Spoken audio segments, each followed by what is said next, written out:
welcome back. This is episode 5 of the Racco Strength and Fitness podcast. Today I'm going to be talking to you guys about a movement pattern that encompasses a variety of different exercises. That movement pattern is called the hip hinge. It's a movement that, once strengthened, has benefits in both everyday life and athletics. It's an excellent posterior chain builder and provides an alternative way to train the glutes and hamstrings without using machines like the leg curl. Let's take a look.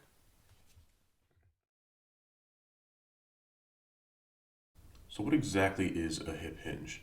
To describe it in its most basic form, it's a bend at the waist. Now, to get a little more technical, it's flexion at the hips while maintaining a neutral spine, followed by hip extension to return to that starting or standing position. As I mentioned before, this hip hinge is crucial to everyday life and athletics. Think about picking up a bag of groceries or laundry off the floor, or trying to perfect your deadlift. In order to properly execute this movement, a variety of muscles are going to have to come into play. Specifically, a muscle group called the posterior chain. The posterior chain can be described as essentially all the muscles on the back side of your body, from your neck all the way down to your heels. For the hip hinge, we will be focusing specifically on the hamstrings, glutes, and spinal erectors, as they will be the main contributors in this hinge motion. Other muscles involved are your core, the muscles of your mid and upper back, shoulders, arms, and the adductors of your legs. So now that we know what the hip hinge is and what it works, how do we go about setting up and executing this movement? As with most exercises, I'd like to start from the ground up. But remember, each person's setup may be a little different due to a number of reasons. Use my instructions as a guide, but don't be afraid to make minor tweaks and adjustments that fit your body best. We will start with our feet about shoulder width apart and fairly straight.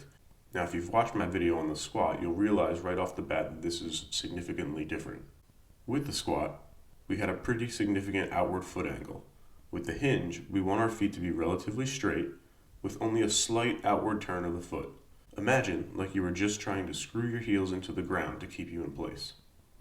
Once our feet are in position, we want to unlock our knees and hips. This does not mean bend or flex them significantly, just unlock them, as if you were taking a deep breath and relaxing as you exhaled out. The next thing I want to stress to you before we begin the movement is we want to keep a neutral spine throughout the exercise. You may have heard some people describe this as a flat back. This is technically not true, as your spine has a number of natural curves in it, but for the sake of modeling the exercise, I understand the description. In this video and others moving forward, I will use the term neutral spine to describe a range of allowable spinal flexion during these loaded exercises. Now, once we have our knees and hips unlocked, we are almost ready to begin. If you are holding weights in your hands, let it hang. This is not a shrug or a curl, so the most your shoulders and arms should be doing is just holding onto the weight. That being said, we still want our traps and posterior deltoids engaged so our shoulders do not roll forward, but their primary role should only be shoulder stabilization. We do not want them contributing in a way that they are helping to move the weight up and down. Now that we have our setup complete, we are ready to begin the execution. As with any exercise, especially with an extra load on the spine, we want to make sure our core is properly braced. For loads that are closer to our 1 rep max, performing a Valsalva maneuver can be very beneficial in assisting core stability. If we are within that 50 to 80% range of our 1 rep max, a Valsalva may not be necessary. Nonetheless, we want to engage our core muscles to help stabilize our spine during the exercise. As we begin, keeping those soft or unlocked knees, we want to slide our hips straight back. Imagine like you were trying to close a dresser drawer by reaching your butt backwards. As your hips slide back, your torso will need to lean forward as a counterweight. Also, as you continue this movement, be aware of any knee flexion that may occur. It's okay for some knee flexion to happen during the hip hinge. Unlocking the knees beforehand is to allow them to move freely as needed to properly execute the hinge. However, too much knee flexion could result in the hinge turning into more of a squat, and this is something that we want to avoid. Keep in mind that the hinge should revolve around the hips and your knees should be an accessory to that movement. If you find that you're using too much knee flexion and squatting the weight instead of hinging it, reset and try again. Ways you can keep track of this are performing the exercise in front of a mirror, videotaping yourself, or asking a friend or fitness professional to assess your technique.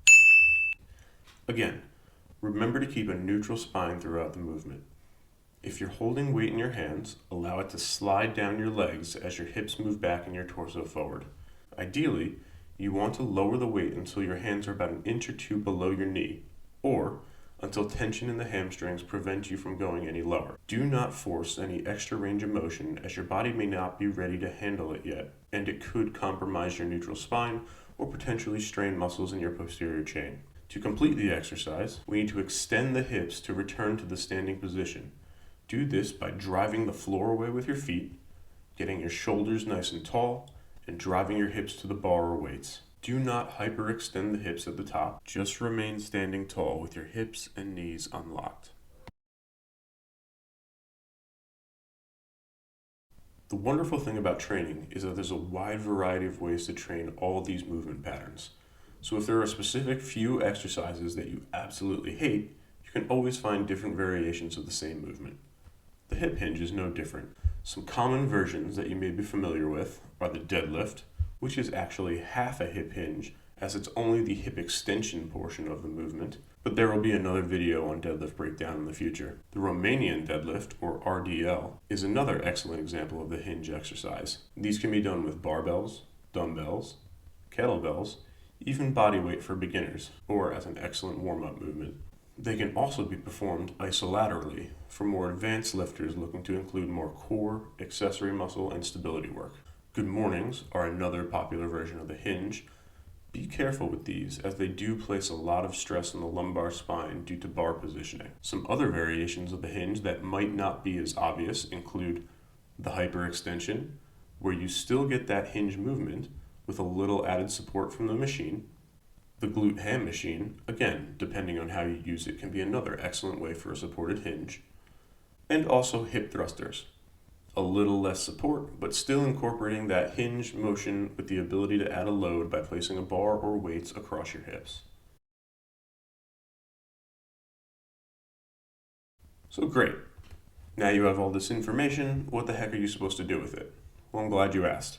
As I've said multiple times throughout the video, the hip hinge is a posterior chain builder.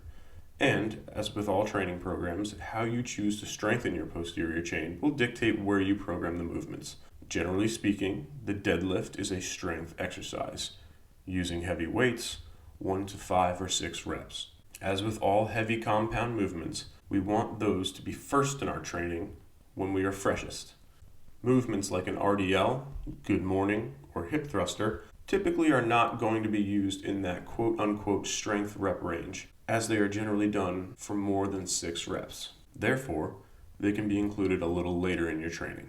That's all I have for you today about the hip hinge. I hope you found the information beneficial and will be able to apply it to your training. If you like my video, don't forget to click the like button, subscribe to my channel, and share with your friends.